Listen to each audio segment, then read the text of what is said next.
मोशी इमारत दुर्घटनेप्रकरणात सदोष मनुष्यवधाचा गुन्हा दाखल झालाय। कंपनी प्रकल्प प्रमुख आणि सुरक्षा अधिकाऱ्यांवर हा गुन्हा दाखल झालाय। मनपाच्या पर्यावरण विभाग प्रमुखाला मात्र अभय दिले गेले। भोसरी MIDC पोलीस ठाण्यामध्ये गुन्हा दाखल झालेला आहे। आताची महत्त्वाची बातमी, या इमारत दुर्घटनेमध्ये 9 जणांचा नाहक बळी गेला आणि या संदर्भात सदोष मनुष्यवधाचा गुन्हा दाखल करण्यात आलेला आहे। कंपनी प्रकल्प प्रमुख आणि सुरक्षा अधिकाऱ्यांवर गुन्हा दाखल झालेला आहे। मात्र मनपाच्या पर्यावरण विभाग प्रमुखाला मात्र अभय देण्यात आले आहे। कैलासपुरी आमचे प्रतिनिधी आपल्याला या संदर्भात अधिकची माहिती देत आहेत। कैलास, मनपाच्या पर्यावरण विभागाला मात्र वाचवलं जातंय, त्याला पाठीशी घातलं जातंय, ही खरं तर संतापजनक बाब आहे।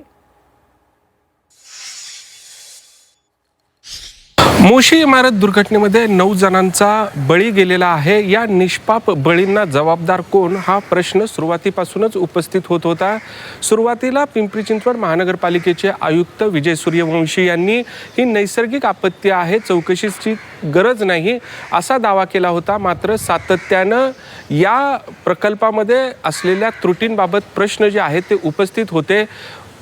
ही जी इमारत आहे, ज्या ठिकाणी हे कर्मचारी अडकलेले होते, त्याला पूर्णत्वाचा दाखलाच नसल्याची माहिती जी आहे ती समोर आलेली होती। त्यामुळे या प्रकरणी दोषी जी आहे ही कंपनीच आहे हे प्रथमदर्शनी दिसत असतानाही त्यांना वाचवण्याचा प्रयत्न जो आहे तो सुरुवातीपासून होत होता का, असा प्रश्न निर्माण झालेला होता। मात्र प्रसारमाध्यमे असतील, झी24 तास असेल, यांनी सातत्याने या ठिकाणी जे नियमांना पायदळी तुडवण्यात आलेलं होतं, नियमांचं उल्लंघन करण्यात आलेलं होतं, त्या सर्व प्रश्नांना उपस्थित केलेलं होतं। आणि अखेर आता पिंपरी चिंचवड महानगरपालिकेकडून भोसरी MIDC पोलीस स्थानकामध्ये सदोष मनुष्यवधाचा गुन्हा जो आहे तो दाखल करण्यात आलेला आहे।